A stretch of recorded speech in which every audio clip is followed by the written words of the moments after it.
మలయాళంలో మంచి విజయాన్ని అందుకున్న భరతనాట్యం 2024లో రాగా, ఈ చిత్రానికి సీక్వెల్గా వచ్చిన భరతనాట్యం 2 మోహినియట్టం ఇది 2026 ఏప్రిల్లో రిలీజ్ అయింది.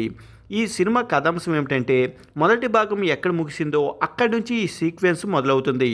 భరత్ నాయక్ చనిపోయిన తరువాత అతని మొదటి భార్య కుటుంబం రెండో భార్య ఎక్స్ని మరియు ఆమె కొడుకు సికింద్రాపురంలో సెటిల్ చేయడానికి వెళ్తారు.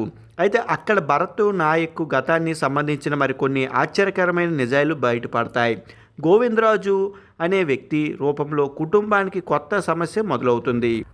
ఆ విలన్ నుండి తలుచుకొని విధంగా జరిగిన ఒక ప్రమాదం వల్ల కుటుంబం మొత్తం చిక్కుల్లో పడిపోతుంది. దాని నుండి శశి తన కుటుంబాన్ని ఎలా కాపాడుకున్నాడనేది ఈ సినిమా కథ. ఇక సినిమా ఎలా ఉందంటే, మొదటి భాగం కేవలం ఫ్యామిలీ డ్రామాగా సాగితే, ఈ సీక్వెన్స్లో మాత్రం డార్క్ కామెడీ థ్రిల్లర్గా రూపొందించారు. సినిమా చూస్తున్నంతసేపు దృశ్యం సినిమాని ఒక కామెడీ వెర్షన్లో చూస్తున్నామా అనే అనుభూతి కలుగుతుంది.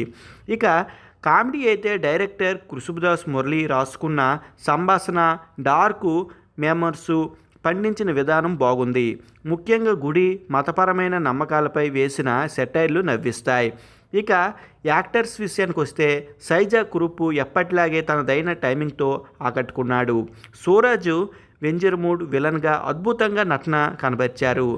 కమ్యూనిటీ మెంబర్గా నటించిన పాత తరంగనం కూడా కథను ముందుకు నడిపించారు.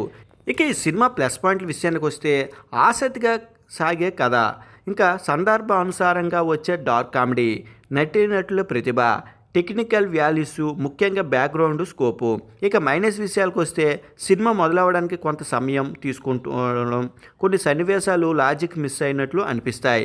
మొదటి భాగంతో పోలిస్తే ఈ సీక్వెన్స్ చాలా ఎంటర్టైనర్గా ఉంది.